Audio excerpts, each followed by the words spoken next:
up next on NPR.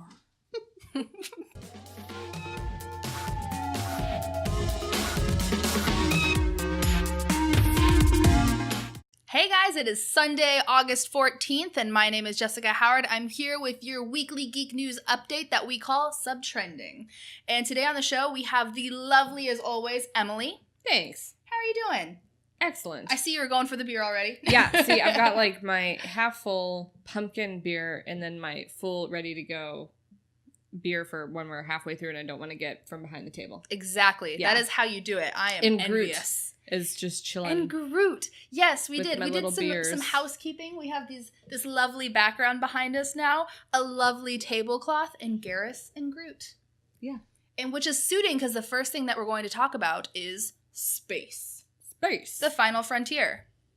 So, the first thing we're going to talk about is Star Trek. So, in Star Trek news, we have the upcoming show Star Trek Discovery coming out 2017 on CBS.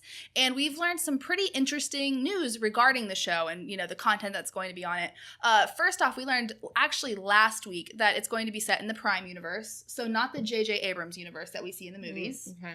And it's going to be set 10 years before Captain Kirk starts his 5-year mission. Okay. And it's going to have and this is actually what we learned this week. This is like the brand new information that has people really excited, not exciting. They're so exciting. They're so exciting. It's going to feature a female lead. Ooh. And there's going to be gay cast, which is not like super surprising. They've always been very progressive. They had the first interracial kiss on Star Trek. And they've always had a very good like assembly of characters. You know what I mean? Has there been, like, adverse... Oh, I'll just start it. Yeah, let's go ahead and we'll talk about it. Now, has there been, like, adverse reaction to this news? Because it is the internet, yes. It was like, the MRA is just like, why? Yeah. Female lead! Women ruin everything! Like, that's, that exists, of course. Of course. Because, we do, like... We live in an age where we are seeing more female leads. In Star Wars, people freaked out. Ghostbusters, people freaked out. Ocean's 8, they're doing Ocean's 11, but now there's 8 women in it, and people are freaking out. Like, it's just, everybody's freaking out. Ladies are just apparently evil. So, just taking over the whole world. But I think for the most part, though, the reactions have been pretty positive. Yeah. So. I mean, it's just that thing of, like, wait to watch the show. Yeah. If you watch the show and decide that it's an awful show based on things other than, like, the gender or whatever of the characters, then feel free. Tear it apart. I don't care. But, like, hold your reservations. That's what I did about a lot of movies this year. Yeah. Yeah. I mean, we live in a day and age where if you can't do that, it's like, oof. Mm-hmm. I feel like everything is just being torn apart lately. But Star Trek wise, I'm excited. I've never really watched like the old series. I've seen like an episode here or there. Yeah. Like, that's what I was going to ask you. So like the fact that this one is going to be so it's set in the Prime universe, like I said, not J.J. Abrams.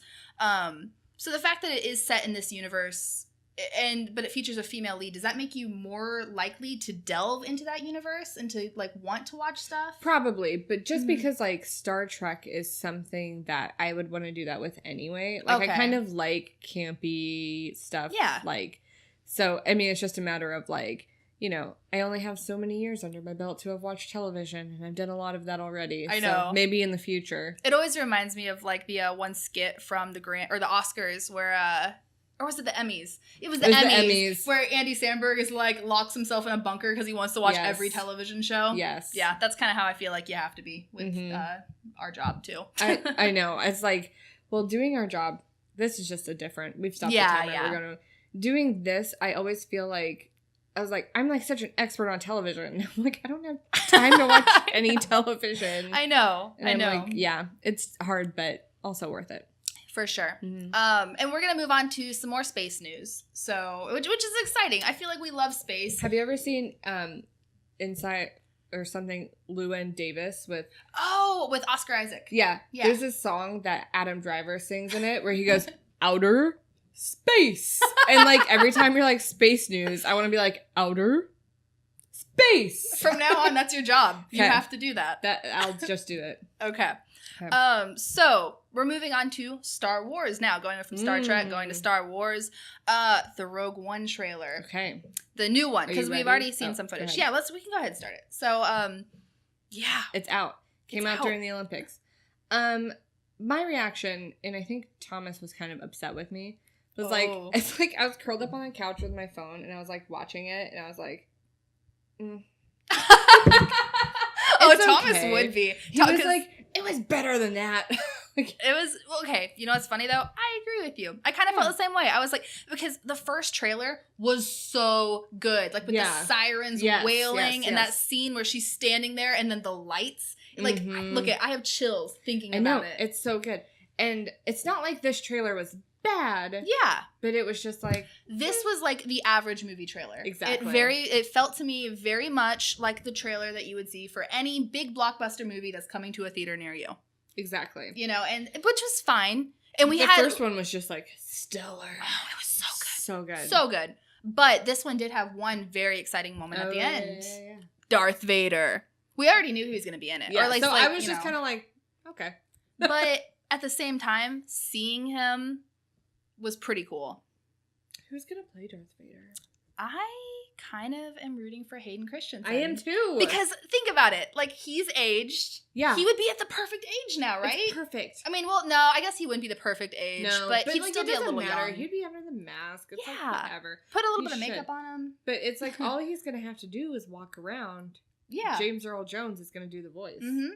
Unless he decides to take the mask off. But they could make him look old and weird. Yeah. It wouldn't be that. Well, James Earl Jones he wasn't in the suit anyway because he was just the voice. So it really doesn't, like, they should have Hayden Christensen in my opinion. Just do it. Just make it happen. Shia LaBeouf, just do it. Just do it. So, yeah. Was that when he had the rat tail? He might have. I think he had the rat tail then. I think he might have had the rat tail. Yeah. All right. So we are done with space news. As of right now. Space news is over. Oh, actually, we have a little bit more space news. A little bit more space news. Little bit more space news. Like, our next topic is half space news, half not space news. Half space news, half ground news. Half ground news. Half air news. Crow is part of what we're talking about. We're talking about casting choices. Oh, yeah. So, yes. So not space, but just general atmosphere. Yeah, exactly. Exactly. Okay, so we have some really cool casting rumors going on. And that's kind of why I wanted to lump them together. Because I feel like because they're rumors, they don't deserve their own topic yet. Yeah. But they're both mega cool. One of them more so for you than for me, but we'll talk about that. Okay, so first things first, Donald Glover could be playing Lando Calrissian in the new Han Solo movies that are coming out. I just realized how repetitive that sounds. Han Solo movies. Han Solo anthology. Anthology. There we go. That sounds good. Yeah. And the other set of news, Jason Momoa, who we know as Aquaman, might be trading in his fins for feathers.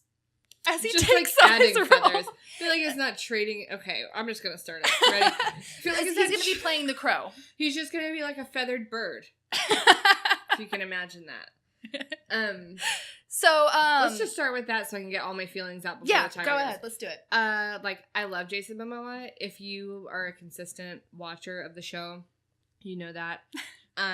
If not, you better learn. I am really excited. And I told the guys earlier, like, I've never seen The Crow, but I've always wanted to because, like... Which we're going to remedy that. Yeah. Well, we need to watch that. They're going to fix it. Like, Brandon Lee is super hot. He is. I love The Crow. Was super hot.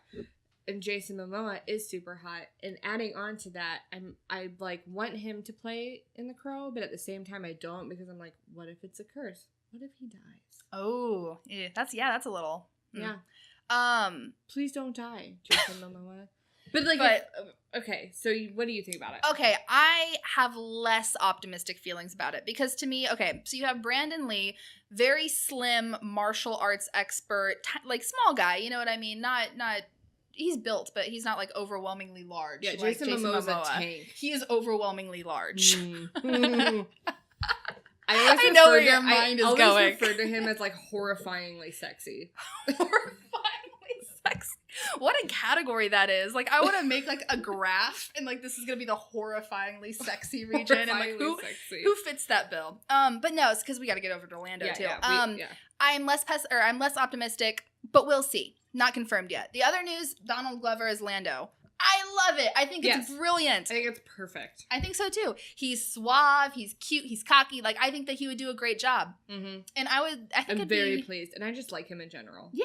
Mm-hmm. Yeah. Donald Glover is an awesome dude. And I was hoping for him to be in Spider-Man, but my dreams were crushed. He's got that weird show now. He does. Not Chicago. What's it called? It's something like, it's a city name, right? ATL. Oh, Atlanta. Yeah. That's what it's called. Atlanta. And it just like, it looks like, I don't know. I'll have to give it a shot. And we're over time. Yeah. We're out of time. Sorry. No, you're fine. It's all good. No, I want to give it a shot too, though. Yeah. So, Andrew is giving us the fist off camera, which That's means bad. we need to not go over time.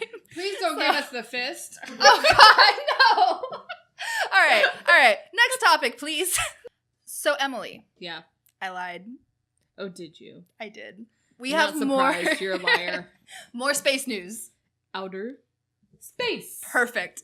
Okay, so Passengers coming out next year. Mm-hmm. Chris Pratt starring as Jim Preston and Jennifer Lawrence as Aurora. I don't know her last name. We kind of stopped at Aurora. Yeah, because we were just both kind of. We'll talk about it. Yeah, we'll talk about it. So we just saw the first images, which we will put in front of us now, from the movie, and. Yeah, I mean, nothing too exciting right now. We have Jennifer Lawrence and Chris Pratt looking, and then looking at each other. Yeah. Let's talk. Okay, let's go. So, yeah, Aurora is just like... It's like one of those names like Bella. Yeah. You know what I mean? Yeah. It's like when you're trying to romanticize a female character, like, so much. Yeah, and Jim Preston is like a very American name. Like, who are you? I'm Jim Preston. I'm running for senator. Yeah. Exactly. Jim Preston for city council. I wonder if the Aurora... Okay, so the general premise of the movie is that we have a spaceship, the Starship Avalon, I believe it is called, that is carrying like roughly 5,000 people or whatever to a new homeland. Where they can... A new colony. And so on the trip, I think they're on it for 120 years. Something. And they're in like cryo sleep. Exactly. Yeah. 2 of the chambers, there's a malfunction.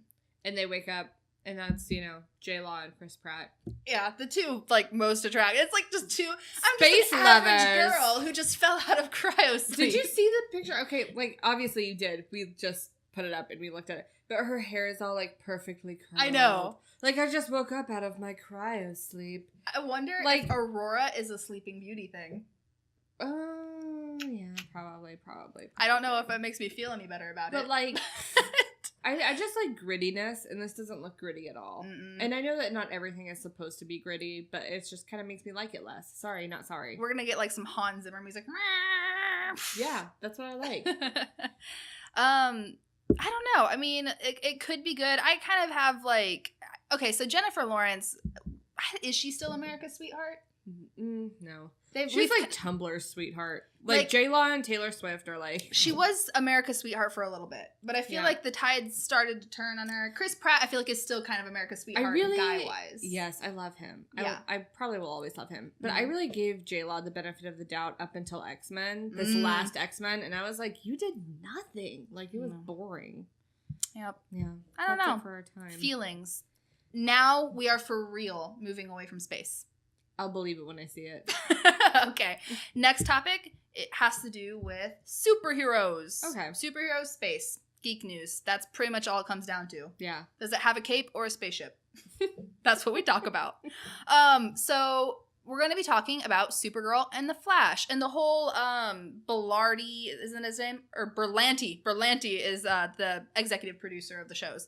The universe he's created with the Flash and Supergirl and Arrow, all of that. We're going to be getting a musical crossover next year. And it's going to be because, okay, so Grant Gustin and Melissa Benoist, who are the stars. That just made me take an extra long drink. I know. Like, I just, like, closed my eyes and, like, hoped for oblivion. Are you drunk enough to talk about this? Well, yeah. So, they're going to be in a musical crossover. They're both in Glee together. Let's talk about it. Okay. Boom. Okay. So, I don't watch either show, but, like, musical episodes, hit or miss. Mm-hmm. Right? Like, I feel like they're all bad. Let's be real. It just matters, like, miss or miss. It's miss or miss. But if you love the show, like Grey's Anatomy, like I know that Grey's Anatomy is not a great show, but it's also amazing at the same time. And I love it. And I loved their musical episode. And I love Scrubs' musical episode. But Andrew's pointing at me like, what's up, holler? He loves Scrubs. But it's like a musical crossover. It's like, I feel like it's too much going on all at the same time. Too much crazy. And then when you were like, oh, I know why, it's because they're both from Glee. I was like, yeah. Okay. Yeah. It's going to be apparently mostly pre-existing songs, which is kind of a bummer because I would love to hear like this show tune medley of DC. I also love the Buffy musical episode, but that kind of like almost makes sense because nothing in Buffy makes sense. Yeah, it's such a campy show. Exactly. And it's like, and the thing with the CW shows is they take themselves so seriously, these superhero ones. Exactly. That's why is this I want Arrow to come in there. I want Stephen Amell to be like, you know. And sing an aria. Exactly. That's or what I rap. want. Rap. Oh my gosh. Who's Green gonna Arrow rap. Oh man. This is just one mess. This is just a mess waiting to happen. I don't know. I mean, I guess like, I love the Flash TV show. Haven't watched all of Supergirl. Seems okay. Not as good as the Flash. I love the Flash TV show. So and I'm when we like, looked up the characters, I was sorry. Go ahead. No, you go ahead. I was like, oh, it's that guy from Glee. He sings a song that Thomas loves, Uptown Girl. Uptown Girl. Just take that and go with it. But finish your thought. I'm sorry. Go ahead. I'm glad you said that because like I want everybody who watches this to know that Thomas loves Uptown Girl. Yeah. That's very important to me that people know that. Mm-hmm. No, I don't know. We're almost out of time, so I don't really want to start a new tangent, but this is happening. I'm sorry. This is happening. I did that to you. Huh? I cut you off. No, I liked what your input. I honestly did because I don't even know. Like, what more am I gonna say about this? I think it's a train wreck. I think it's if Taylor were here, I would use the dumpster fire image for her because she loves that. So yeah, she does. Man, I wonder what Taylor's thoughts would be about on that. Oh, she would be over here spewing. She would. She would spewing fire and hatred. Yes. Like we didn't just do that. Like more than normal though from Taylor. I don't know. I love you, Taylor. See you later, Taylor. All right.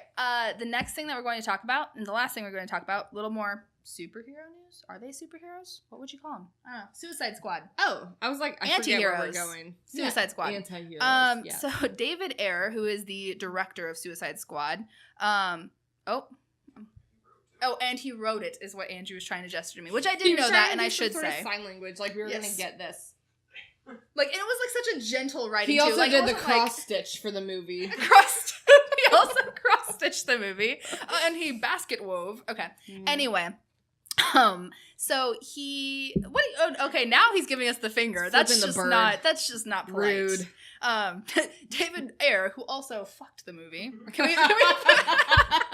Should we bleep that? I don't know. That's the first F-bomb on our channel. Yeah. Anyway. I almost did earlier. Really? Yeah. Oh. Anyway, we're getting a little more risky. Continue. So he revealed why the Joker looks so horrible. Do you want to know how he got these teeth? Well, David Ayer told us. So apparently, Batman, after the Joker killed the Robin, which I said the Robin, the Batman, the Joker, the Robin, you know. After he killed Robin, which was revealed in Suicide Squad. Spoiler if you haven't seen it. But it's also canon, so is it really a spoiler? Punched the crap out of Joker, knocked his teeth out, and when Joker went to jail, he had to get a grill put in so he'd have teeth again. That was their logical solution in prison. But like Suicide Squad's not okay. I'm not gonna go on. No. I'm gonna start the timer before I start talking. Why don't you tell them why he has damage on his head though? They tattooed it on his head because he was damaged by the Batman because of his teeth. Let's talk about it.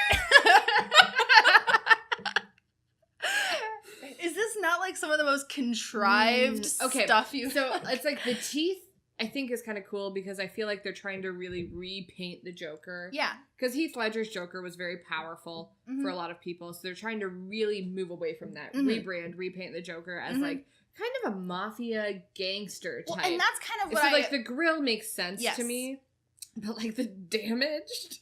The best reasoning I've ever heard for why the Joker looks like the Joker does now is because our definition of a gangster has changed. And that's true. Yeah. You know what I mean? Like, he was originally like made as like this sort of mafia-esque gangster. Like with a big like zoot suit and like, exactly. Yeah. And so now like that, obviously our definition has changed so much. He does fit kind of like what we picture as a gangster now. Exactly. And I was like, okay, I get it. I can buy it.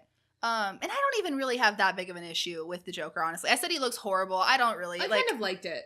Yeah, it's fine. I liked it. Sorry, America. I liked it. It's probably a new thing is sorry to America. Sorry, America. I apologize to everyone in America. Yeah, I don't know. I just, like, David Ayer, to me, I feel like anytime anything is said about one of his movies, he comes out and he's like, yeah, you want to insult it? Well, this is why. It's like one of those text posts where it's like, before you laugh at that girl, you should know that earlier that day, a bully picked on her and kicked her shins. And she, like, like, it's one of those things, or, and that's it's David Ayer. Okay, so you came out and said that now, but, like, that wasn't in the movie. Yeah. So we can still laugh at about your movie. Yeah. It's kind of like he always has to have like this excuse and just this reason. Well, you guys didn't know this, and yeah, we didn't. Like, sorry. Yeah. But yeah, the damage thing is what kills me. The tattoos, man. Okay, I wouldn't mind if he had like normal tattoos. You know what I mean? Like if he was just super tatted and stuff like that. But it's like the crap like damage on his forehead, and I don't even mind the J under his eye. That's kind of cool, like I don't mind it because of like Harley's tattoo too that says like rotten, because it's.